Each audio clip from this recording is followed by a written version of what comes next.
Si Dieu dit « aime-moi, aime ton prochain », quand vous m'écouterez, vous verrez la joie, la maîtrise de soi et la bonté. Je n'ai pas besoin d'essayer de manifester ces choses. Si seul Dieu est bon, pourquoi est-ce que j'essaye? Pourquoi est-ce que je ne marche pas? Pourquoi est-ce que je ne cède pas? C'est cet effort en dehors de Dieu qui vous met dans le pétrin. Alors que c'est vraiment la soumission qui est la seule façon de porter du fruit. Et donc, je pense que c'est un rappel puissant que seul Dieu est bon. Donc, je dois céder à Dieu afin de montrer la bonté dans ma vie. Je pense qu'une des choses qui est utile aussi est même de revenir en arrière, qui est, je pense, je pense que nous vivons dans une société, et nous l'avons toujours fait, où les gens essayent de vivre dans la sainteté sans le Saint-Esprit. Et donc, je pense que nous devons aussi établir le fait que la conversion et la régénération doivent se produire avant que vous soyez réellement capable de vivre dans la justice. Et puisque je suis né dans le péché, façonné dans l'iniquité, mon cœur est dur, mes yeux sont aveugles et je ne vois rien de bon. Et Dieu doit faire le travail où il doit me régénérer, me convertir, faire de moi une nouvelle créature. Ensuite, il me donne le pouvoir de vivre dans la justice pour le faire dans l'autre sens. C'est un bon dicton. Ce que j'aime chez Jackie, c'est qu'elle le rend si clair que vous ne pouvez pas survivre à la vie sans Dieu. Et j'ai été dans une église pendant longtemps où il ne nous disait pas cela. C'était du légalisme, du style que si vous parlez au téléphone pendant 5 minutes et vous ne partagez pas l'évangile, vous êtes dans le péché. Vous faites une accolade à quelqu'un, vous êtes dans le péché. Vous ne témoignez pas aux étrangers, vous êtes dans le péché. Et donc j'ai vécu dans cette culture où je me sentais toujours comme si je devais être cette personne parfaite. On ne m'a jamais dit « Dieu t'a déjà transformé ». Dieu a déjà fait le travail. Il vous a déjà rempli de l'esprit. Vivez simplement comme vous êtes. Ce qui correspond à l'épître aux Éphésiens, vivez simplement votre condition spirituelle dans le Christ Jésus. Et cela, finalement, votre verset préféré, à celui qui peut, Allez! pour vous empêcher de trébucher. Je pense donc que la conversion est quelque chose dont nous devons parler davantage. Ce qui se passe réellement et comment cela fait partie de notre capacité à vivre comme Jésus. Oui, et cela crée une profonde frustration chez les gens. J'ai eu quelques conversations. Mon mari et moi avons le privilège de diriger une église dans la région du nord du Texas. Et il y a quelques fois, plus récemment, au cours des 5 dernières années peut-être, j'ai parlé à des gens, ils veulent parler et se rencontrer. Ils éprouvent une certaine frustration, quelque chose se passe dans leur relation avec Dieu, ou bien quelqu'un m'a dit spécifiquement, j'ai l'impression de ne pas être connecté pendant le culte. Et on a juste parlé, chaque fois, je ne peux pas vous dire combien de fois, je suis assise là à prier comme, Dieu, qu'est-ce qui se passe? Et il me dit, ils ne sont pas croyants. Je dis, comme quoi? Il dit, Jada, le culte est pour les croyants. Et cette personne, ce dont il parle, j'ai parlé à une jeune femme que je n'oublierai jamais et j'ai dit, dis-moi, vous ne pouvez pas demander aux gens, êtes-vous un chrétien? Non. Je lui ai demandé, dis-moi la dernière fois que tu as entendu la voix de Dieu te dire de faire quelque chose que tu sais que tu ne voulais pas faire. Ouais. Eh bien, je sais que je devrais. J'ai dit, je veux savoir quand intérieurement tu as ressenti une conviction. Oui. Et elle ne pouvait pas me dire. Elle pouvait me parler des moments où elle essayait d'agir correctement. Son père était pasteur, grand-père était un homme d'affaires. Je dois dire, même quand je déchiffre des femmes comme ça, dis-moi quand tu as entendu le Saint-Esprit te dire quelque chose, te dire de t'excuser, que tu sais que tu n'aurais pas fait de toi-même. Et elle ne pouvait pas me dire un C'est mot. vrai.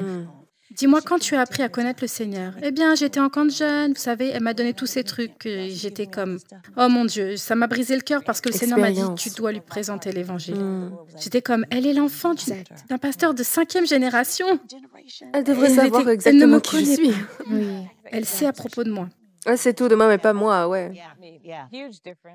J'ai juste dit et j'ai dû essayer de trouver un moment de le formuler. J'ai dit, se pourrait-il que tu n'aies pas eu un moment décisif d'abandon? As-tu eu ce moment? D'abandon. Ouais. Oui. Et elle était comme, je vais dire, je sais que je suis sauvée. Et moi, comment le sais-tu? On a eu une longue conversation. Ce n'est qu'une semaine plus tard qu'elle est revenue, m'a dit, tu sais ce qui m'est arrivé cette semaine? Qu'est-ce qui s'est passé? J'étais dans la salle de bain, sortant de la douche, je me suis effondrée en larmes et je ne sais pas ce qui s'est passé. Je pense que tu as été sauvée. C'est juste ça vraiment pour de vrai. Et maintenant, au cours de ces 3 dernières années, j'observe cette croissance, cette faim de droiture et pas de justesse. Cette croissance, Oui, ouais. c'est ça le truc. La faim de justice, pas de justesse. Pas seulement de faire la bonne chose, mais quelque chose en moi veut vraiment faire la bonne chose juste. Et il y a toujours cette part qui veut faire des choses stupides aussi, mais au moins il y a une bataille. En tout cas, la conversion est négligée. Oui.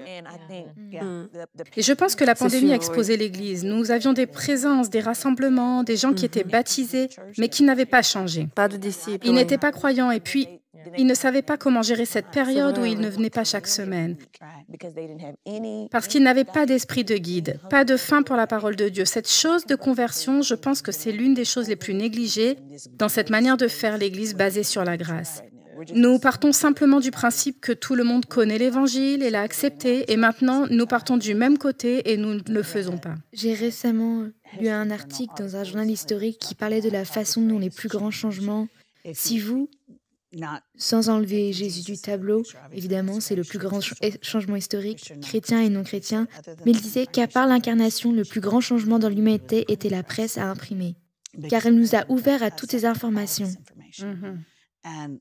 Et l'article concluait que nous avons plus d'informations très facilement accessibles sur Dieu que jamais dans l'histoire de l'humanité, et que nous avons moins d'intimité avec Dieu en conséquence. Je pense que nous avons un grand nombre de personnes qui sont des podcasts, sont fatigués des podcasts, mais ils n'ont pas été seuls avec Dieu et sa parole depuis longtemps. Parce que la sainteté de Dieu, si vous vous asseyez dans la présence de Dieu, lui-même à travers l'œuvre et la personne du Saint-Esprit, et vous voudrez aller vers lui dans une réponse qui est sainte. Je pense que nous avons beaucoup de gens qui ont beaucoup d'informations. Oui, sur Dieu et sa relation. Si je peux utiliser les termes la sémantique, mais ils n'ont jamais eu cette expérience de dire « je ne peux pas le faire par moi-même ». Ce qui est la trajectoire de « Ok, j'ai été évangélisé pour me convertir. Maintenant, il y a le Exact. discipulat. Il y a un besoin de communauté, de santé et de conseils sur la façon de vivre dans la Absolument. droiture. Ouais. Je Exact. dois dire à mes enfants tout le temps, je ne suis pas vraiment intéressée à ce que vous soyez de bons enfants. Oui. Vous avez besoin d'être des enfants purs. Exact. Il y a une différence. L'un a une relation enracinée dans le Christ, les autres ont juste beaucoup d'actes. Oui, non. Ce qu'il faut faire, c'est qu'il ne faut pas faire. Je prie pour le salut de mes enfants tous les jours. Et Oui. Jésus, quel est l'âge le plus précoce? Ouais. Tu ne m'auras pas dit, mais celui-là. Oui, j'ai besoin de toi maintenant. Montre-nous, Seigneur. Ces gens le baptisent plein du Saint-Esprit, baptisent de sainteté. En parlant de bonté, Oui. comment la définir? Oui. Parce que le jeune homme riche vient à Jésus et dit « Hé, bon maître !» Jésus dit « Pourquoi m'appelles-tu bon? Mhm, Seul Dieu est bon. » mhm, Et la plupart des conversations culturelles tournent autour de la bonté et de l'éthique. mhm. C'est une bonne chose pour moi d'être moi-même. C'est C'est une vrai. bonne chose pour moi de faire la transition. C'est vrai. C'est une bonne chose pour moi de voter pour cette personne. C'est vrai. Toutes nos conversations et arguments portent sur la bonté. Mhm. Exact. Mhm. Et donc, où regarder quand il s'agit de la nature de Dieu et dans sa parole pour définir réellement ce qui est bon? Parce que c'est une Exact. conversation sainte. Ok. Eh bien, Jésus répond à la question en disant que seul Dieu est bon. Exact. Mhm. Ou si nous retournons même au jardin, quand Dieu a fait les cieux et la terre, il a fait Adam et Ève et toutes les choses. Il a regardé et il a dit que c'était bon. Ce qui signifie qu'il a jugé que c'était bon parce qu'il avait l'autorité pour définir la bonté selon ses propres termes. Et donc, je pense que la façon dont nous fondons la bonté est en regardant Dieu. Exact. La sagesse, la perfection, la beauté, l'esprit. Donc la bonté est bonne, la gentillesse est bonne, le contrôle de soi est bon, la tolérance est bonne, et c'est bien. Nous ne pouvons pas laisser TikTok et la culture et nos sentiments ou même nos circonstances définir la bonté. Exact. Parce que si nous définissons la bonté sur des choses qui ne sont pas enracinées dans la Bible, alors notre définition de la bonté est mutable. Elle est toujours en train de changer. Absolument. Et donc, notre espoir est très incohérent. C'est vrai. La souffrance n'est pas bonne. Qui a dit ça? Pas la Exact. Bible. Ça ne me fait pas me sentir bien. Je veux dire, ce n'est pas bon. Exact. Et donc, si quelque chose de dur se passe dans ma vie, mais qu'il me pousse vers Jésus, je ne peux pas dire que c'est mauvais. Je dois dire que c'est bon. Pourquoi? Parce que je connais mieux Dieu. Et ça, c'est une bonne chose. Et donc, je pense que notre définition de la bonté a vraiment de l'importance. Oui. Mais cette idée de bonté, Jackie, je pense qu'elle est très puissante car seul Dieu est bon. Et alors devinez ce que nous avons dans le livre des Actes. Nous avons Dieu, non pas avec nous, mais en nous. Et donc maintenant, vous avez le fruit de l'esprit. Oui. Il y a tellement de liberté dans Galates que si vous marchez dans l'esprit, c'est le seul impératif de ce passage. Il ne dit pas de ne pas agir selon la chair.